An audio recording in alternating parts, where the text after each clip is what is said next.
Bonjour à tous. Aujourd'hui, on parle de la phobie de vomir, donc l'hémétophobie.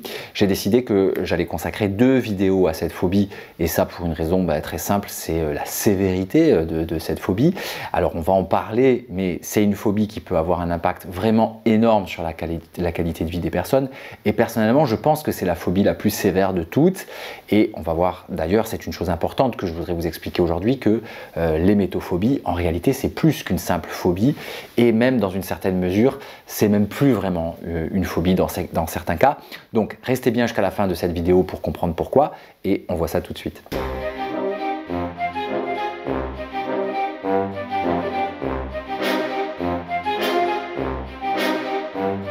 Si vous êtes nouveau ou nouvelle ici, pensez à vous abonner. Je publie environ aux 15 jours. Vous pouvez appuyer sur la petite cloche, vous serez tenu au courant comme ça quand je publie une nouvelle vidéo. J'ai également un petit guide de techniques contre l'anxiété, n'hésitez pas à le télécharger. J'ai également des programmes en ligne, une mini-série sur les attaques de panique si ça vous intéresse. Tout ceci est dans le texte en dessous donc. Alors l'hémétophobie est classée dans les phobies spécifiques, mais en réalité, comme je disais, elle est beaucoup plus complexe que ça. Alors commençons d'abord par un petit tableau général. Alors tout d'abord, je veux commencer par dire que l'immense majorité des hémétophobes sont des femmes. Personnellement, je n'ai jamais eu un seul homme qui m'ait consulté pour cette phobie. Alors, j'ai fait des petites recherches et il semble qu'effectivement, au moins 90% des hémétophobes sont des femmes. Alors, maintenant, ne me demandez pas pourquoi, je n'en ai absolument aucune idée. Par contre, peut-être que ça prouve qu'il y a des facteurs génétiques qui sont impliqués dans l'hémétophobie et on va en reparler. Alors justement, si on parle des causes de l'hémétophobie, pourquoi est-ce que vous avez développé cette phobie?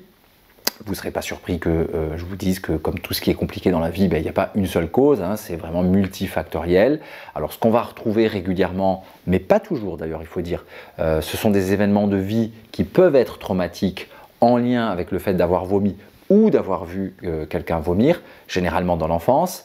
Donc parmi les choses que personnellement j'ai entendues plusieurs fois, c'est le fait de s'être senti humilié en ayant vomi par exemple devant toute la classe, ou ça va être des expériences en lien avec le fait d'avoir ressenti du dégoût, un dégoût très fort chez les autres, ou en soi-même si on a vu quelqu'un vomir. D'autres choses que j'ai entendues aussi, c'est des vomissements qui ont causé une peur très intense à cause de leur violence.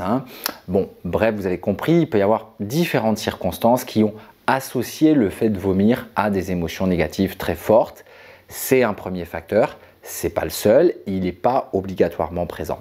Un autre facteur à l'origine de l'hémétophobie, comme dans à peu près d'ailleurs environ un tiers des phobies, ça va être ce qu'on appelle l'apprentissage vicariant, c'est-à-dire le fait d'apprendre en observant quelqu'un d'autre. Et donc si vous avez eu un parent ou un proche quand vous étiez enfant qui souffrait lui-même d'hémétophobie, il est possible que par simple observation, vous ayez développé vous-même une vulnérabilité à l'hémétophobie. Après ça, il y a des facteurs de personnalité qui sont décrits plus fréquemment chez les hémétophobes, comme le fait d'avoir une sensibilité à l'anxiété ou au dégoût plus prononcée que chez la moyenne des autres personnes. Et dans les traits de personnalité, ça peut être aussi d'avoir ce qu'on appelle un locus de contrôle interne assez prononcé, autrement dit avoir la tendance spontanée à penser que vous êtes responsable de ce qui arrive, donc que ce sont finalement vos comportements qui produisent les événements qui vous affectent, ce qui fait que vous allez plus facilement croire que vous avez du contrôle sur le réflexe de vomissement et donc faire tout un tas de choses pour que ça n'arrive pas. C'est quelque chose qu'on retrouve extrêmement fréquemment chez les hémétophobes. Et enfin, comme je le mentionnais tout à l'heure, il y a aussi des facteurs génétiques.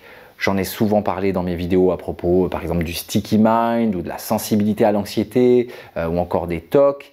Il y a dans tout ça une contribution génétique qui est certaine. Et donc, vous voyez que les causes sont multiples. Et encore une fois, il n'y a absolument rien de simple dans l'hémétophobie, ni dans ses causes, ni dans son traitement d'ailleurs. Alors maintenant, il faut qu'on évoque pourquoi l'hémétophobie peut être tellement invalidante par rapport à d'autres phobies. Alors vous allez vite comprendre. Qu'est-ce que vous devez éviter si vous êtes terrifié à l'idée de vomir? Vous allez voir que la liste des situations est tellement interminable en fait que ça vous oblige à démultiplier les comportements d'évitement et donc à aggraver petit à petit votre phobie et à perdre de plus en plus votre sentiment de sécurité. Alors quelques exemples de situations qui sont classiquement évitées dans les métophobies. Il y a les épidémies de gastro bien sûr, sauf que le problème c'est que c'est difficilement évitable et que ça dure des mois. Ça va être les enfants, parce que on sait bien que les enfants sont souvent malades et vomissent. Vous devez éviter de serrer des mains, ce qui est plus facile depuis la Covid, c'est vrai, mais parfois ça peut être compliqué en contexte professionnel. Mais c'est pas tout, il faut aussi éviter les transports. Alors je parle même pas du bateau, c'est une horreur, mais ça peut être par exemple la voiture, sur une longue distance, ça peut être hyper problématique quand on souffre de cette phobie. Ça peut être aussi les restaurants, parce que comment savoir si le cuisinier avait les mains parfaitement propres. Et donc même chose pour manger chez des amis, ou simplement ça va être éviter certains aliments s'ils ne sont pas d'une fraîcheur extrême. Ça va être particulièrement vrai pour les fruits de mer, ce qui inclut les oursins. Alors ça, pour un Ajaxien comme moi qui a une espèce de vénération pour les oursinades, c'est horrible. Ça va être aussi les soirées où on sait que, par exemple la Saint-Sylvestre, on sait qu'il va y avoir beaucoup d'alcool et donc on risquerait de voir des gens vomir.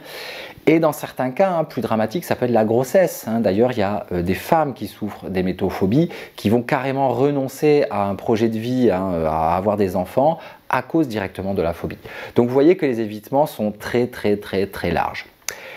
Et à côté des évitements, c'est pas tout. Il y a les fameux comportements de sécurité dont j'ai parlé de nombreuses fois sur la chaîne, à savoir les choses que vous faites qui servent à diminuer votre anxiété, mais qui ne vont marcher qu'à court terme et qui vont renforcer votre anxiété à long terme.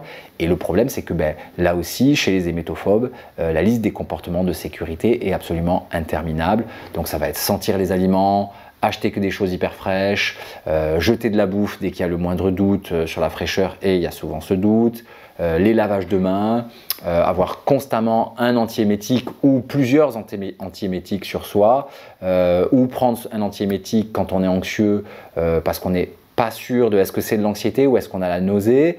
Il y a une espèce de doute constant qui fait qu'on n'arrive plus vraiment à séparer les sensations de l'anxiété et les sensations de la nausée.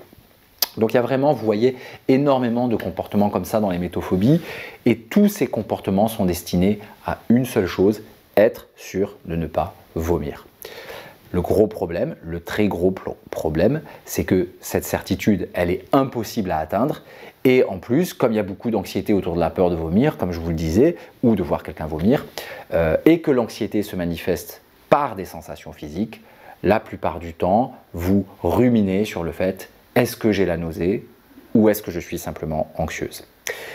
Et en vérité, c'est jamais très clair, et donc les ruminations envahissent fréquemment absolument tout dans les métophobies. Alors, on revient à ce que je vous disais au début de cette vidéo, que les métophobies, c'est plus qu'une phobie spécifique, et si vous avez fait attention à ce que j'ai dit, vous comprenez peut-être où je veux en venir. Donc il y a une peur très forte de la contamination avec des lavages de mains, un très fort doute avec des ruminations et une intolérance à l'incertitude sur le fait de est-ce que je vais vomir ou non. Quelque chose que j'ai oublié d'évoquer mais qui est très souvent présent, c'est le besoin constant de se rassurer ou de se faire rassurer par des proches. Des comportements de sécurité qui sont très répétitifs et qui sont en fait des compulsions. Vous voyez que plus on y pense, plus l'émétophobie se rapproche en réalité d'un TOC, et donc c'est une phobie que personnellement j'aime qualifier de tokienne. Alors c'est un continuum, je pense, c'est-à-dire qu'il y a chez certains hémétophobes, on est plus sur le pôle phobie avec beaucoup d'évitement, mais il y a toujours quand même des compulsions dans mon expérience, c'est jamais 100% phobique. Et à l'autre bout du continuum, il y a des hémétophobes qui sont beaucoup plus proches du pôle TOC, avec un doute envahissant et des compulsions très intenses, et même parfois de la pensée magique, donc le petit côté farfelu qu'on va retrouver dans les TOC, avec par exemple, si j'ai eu la nausée, j'ai porté tel vêtement, je ne dois plus remettre tel vêtement, donc ce genre de choses qu'on entend quand même assez fréquemment chez les hémétophobes. Voilà pour ce petit portrait de l'hémétophobie. Donc dans la prochaine vidéo, je vais vous parler des solutions. J'essaierai de vous donner quelques petits conseils. Bien sûr, je n'aurai pas la prétention que ces conseils vont vous permettre de guérir cette phobie. C'est quelque chose dont on parlera d'ailleurs, la guérison de l'hémétophobie. Alors ne manquez pas la prochaine vidéo.